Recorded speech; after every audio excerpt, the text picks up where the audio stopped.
Hey guys, it's Emily. Welcome back to The Casual Puzzler, to a video about puzzle swaps. Today I went to my second ever puzzle swap, and after the first one I was like, oh, I'll make a whole video about it, but I never really did because at the time it was just by myself. I really didn't film much when I was there. I was kind of just like getting the hang of things and really didn't know what I was doing, so I didn't feel like I added much to the conversation about puzzle swaps and what to expect. But this time around I went again, and this time I did bring my husband Dave. I still didn't film too much just because it's kind of chaotic and crazy when you are there, but I thought you may be interested in some tips and tricks and things that I've learned since I've gone to two of them on what to expect, how I prep for a puzzle swap, and we will have a second video that is all the puzzles that I got at this one. I feel like this is very jumbly. It's a jumbly video, but I'm trying to just remember tips and tricks, so I'll try to make it somewhat organized on this video. So we will just get into this with last night, which was the night that I was decluttering my puzzles. Now normally I film the whole process of me showing you all the puzzles I'm getting rid of. I really didn't do that this time around just because I was kind of short on time and I had a lot to do. Depending on your puzzle swap, they may have certain criteria, and so for ours they do require that all your puzzle pieces are in Ziploc bags, and then if you have any issues with maybe a missing piece or if you have something to mention about it, you can write it on a piece of, we use painter's tape because it doesn't ruin the integrity of the box, so that way if there's any information we can just put it on the box itself without it damaging it. So that's what I did last night. I went through my shelves that were in the middle of the hallway, and then I went into my puzzle studio, and I probably had about 40 puzzles that I was getting rid of. Some were from last night, and then some were actually from the previous puzzle swap that I just had leftovers from. I'm not involved in the collaboration of the puzzle swap, like how they choose the location and all that stuff, but if you are wanting some tips, the things that I've noticed is we have a Facebook group for our local area of 4 puzzlers, and so it's called San Diego Jigsaw Puzzlers. There's also a forum group on Facebook as well, which is where a lot of the collaboration happens, where it's deciding where and when these puzzle swaps are. So I would just check out your Facebook or a meetup app to see if there's either a local Facebook group that is puzzlers or maybe in the surrounding areas. Like, even though I'm up here in Riverside County, there really isn't a huge puzzle community up here, but there is in San Diego. So I do drive a little bit to go to these, but it's worth looking outside of your region if you are interested in swapping puzzles. Now again, they post it on the Facebook page so that way we can know the location and time. It's usually in a business parking lot that they have gotten a permit from or permission from. So the previous one, it was at a big mall, so we had permission from security to park in that area. And I will say it was hit or miss with the different security guards. Some didn't mind because we had the little permit. Some didn't know that it was happening, and so I would just make sure there's good communication wherever you're going to be doing your puzzle swap with both like the main office but also the security department knows why you're there, and just making sure you're doing it correctly, not just like kind of all parking in the parking lot and hoping for the best. So I would just make sure you are collaborating with the place that you are going to have your puzzle swap with. We also have 2 other areas in the puzzle swap. So there is a section for completed puzzles that are donatable. So maybe you are just not in love with your puzzle, or maybe you just don't care who gets it. Or usually towards the end is when people start like unloading to that area, because those puzzles will be donated, but also that is kind of like a free-for-all. So if you put puzzles in that completed donation area, anyone can grab it. There's no like trade going on right there. It's kind of just like free for the taking, which I did do a couple, but I also brought some puzzles over there because I know they either weren't in the best condition, and I would have mentioned that on the piece of tape that I use, or it's just ones that I really don't care to see. Not many people may be enjoying it or into it and not really worth the hassle of swapping. So I did put a few puzzles in that area. I did come out of that area with a couple puzzles, which is kind of cool. But then in another section, which is always just like a blue tarp and it's labeled, but there's a section for missing pieces, because some people don't mind if they are missing a piece or two, they'll still do them. But also we have some crafters in the area that will use the pieces for other purposes. So if you have a missing piece, some people swap them like normal, but some people put them in the donation area as well. So just some things that we do at ours. People also try to label their cars either with boxes or signs. Some people wear name tags. Some people have a sign with their phone number, because I will say it is easier this time around that I did have Dave with me. Last time I went solo, so if someone is swapping with you, so say someone comes to my area of puzzles and they like a puzzle, usually I'm going with them back to their car, or they're like, hey, I'm the car three down, go ahead and check in and see if you have anything that you like, you know. So you're constantly leaving your area, and having someone back was so helpful, because if I was maybe trading with somebody or just looking around, Dave was at the car, and even though he wasn't really involved and knew what he was doing, he still could have been like, hey, she has the tan sweater over there, you can go help see if she is interested in the puzzle you have. So there was that option as well. And I think one of the things that I took away from this time around is that some people would bring their wagons or like a cart, and they would have the puzzles that they were trading on the cart and be dragging that along, so that way you're not having to go to the other person's vehicle. You can just, they're just kind of going like, hey, I like this puzzle, do you like anything of mine? It's like right there, versus having to like try to find where their puzzles are. That was definitely helpful. Some people even just would bring like a bag of their puzzles around, so you can just trade right then versus having, again, leave your area. So that's helpful if you're especially by yourself, or if you don't have a ton of puzzles, you just want to like swap the ones that you have. A wagon, cart, bag, laundry basket, you know, having a way to make them mobile was definitely helpful this time around. But even still, it's kind of easy to kind of connect with the person who is swapping with you, especially again if you have another person with you. So say I was at the car down the road, Dave could either text me or show the person who I am, and then I could immediately go to their car and see if there's something that I would like.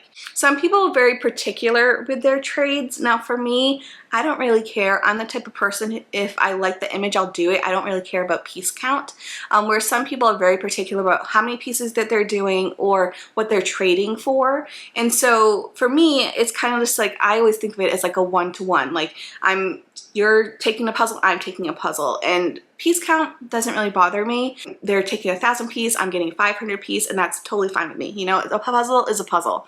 Some people though are very adamant about getting the same amount of pieces back. So say like Joe is interested in a 1,000 piece puzzle, but Ben is wanting two 500 piece puzzles to equal the same amount of pieces that he is trading. So I hope that makes sense. So some people are very adamant about getting the same piece count back, and then other people like me are just doing a one-to-one, like one puzzle for one puzzle. It doesn't matter as long as you like the image. So really depends on the person. Just try to be respectful, and you just be aware that some people may do that, and that's okay. You know, people want to, I guess, get the most out of these swaps, and so it's just something to mention. As far as displaying puzzles, people do in all sorts of ways. Again, some people just bring the puzzles with them while they're walking around. Some people will bring tables, which I saw a few on, but a lot of people will just take like a blanket like we did and just lay your puzzles out. That way all the puzzles are visible. Some people even just like lay it in their trunk. You can look at it that way. Some people just lay it on top of their car. Some people, like, it really doesn't matter. People do all sorts of things. But I found that the blanket method works best for us. You can constantly move things around. You can condense. We have 2 blankets. So eventually we condensed just down to 1. Everything's out, but it's not on the ground. So it's helpful. I think that works. I mean, tables is good too, but it's a lot more breakdown and setup. And again, I feel like you can't display as many puzzles that way. So that's just me, but that's my little tip. If you are by yourself, this is kind of me remembering back then.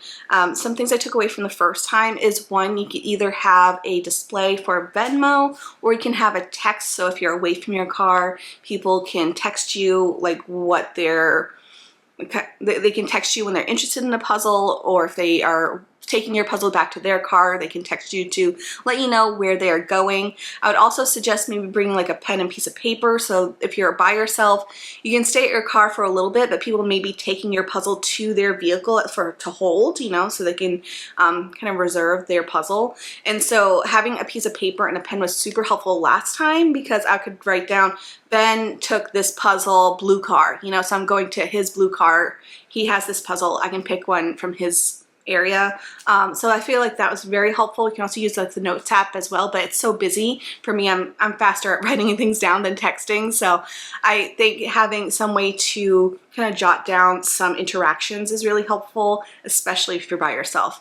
Dave was really good about making sure I knew which car to go to or what they're wearing so I can meet them up later if they had a puzzle in their hands, or he would reserve the puzzle in the car and then I would go check out their stuff and like we'll swap at my car. So a few different ways to keep track of things, but I do feel like if you're by yourself, either have your phone number handy and visible if you are away from your car, but also the Notes app or some way to keep track is definitely helpful. A few extra little tips or things to bring when you're doing these is one, which I should have done this time, was to bring a sunscreen, because it was very sunny. Even though I put it on earlier in the day, it was very sunny. You're in an open parking lot. We live here in Southern California, so it was pretty sunny. And so having sunscreen would have been helpful. Also, some sort of shade might be nice, you know, because you're out in the sun. Two, you may also want to get like a chair or stool, something where you can sit down. Now it is pretty fast. Like even though we started at, I got there at 10:30, we were done by 11:30. It officially started at 11, so it is a very fast swap. You're not gonna be there for hours, so getting there on time or early is definitely helpful, but having an option to sit may be necessary too if you're gonna be sitting at your table or your car for a while. So it might be helpful. Dave was back at the car. He sat like on the trunk, but I think it would have been nice if he had a chair for him because it was hot, it was sunny, and it would have been nice for him to sit down in the shade.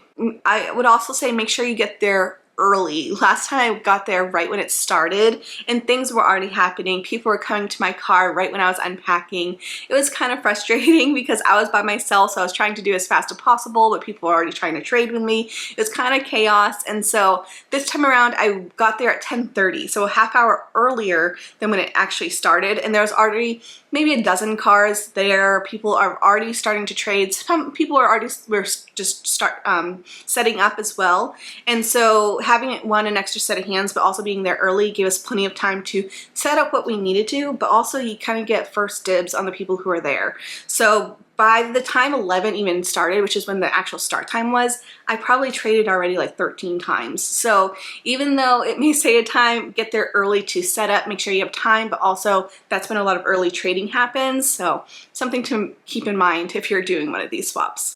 Most of what I can remember of like things to expect, tips and tricks of what I've learned over the past couple times. It's kind of chaos. It's kind of nerve-wracking the first time around, but it's super fun.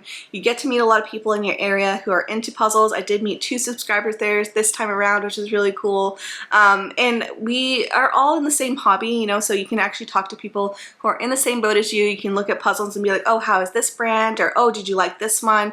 There are some people who hate Sky, some people who love Sky. Like, it's really fun to have that communication and that I don't know, sense of community around puzzles, which was really fun. So don't be afraid if there's one in your area and you have to go by yourself. It's fun. You get to get new puzzles, which you didn't have to spend money on. So it's just a fun experience, and I hope that there is a group like this up in Washington when we move, because it has definitely been a nice way for me to gather new puzzles without having to spend money. And again, it just has the whole community aspect around this hobby, which is fun.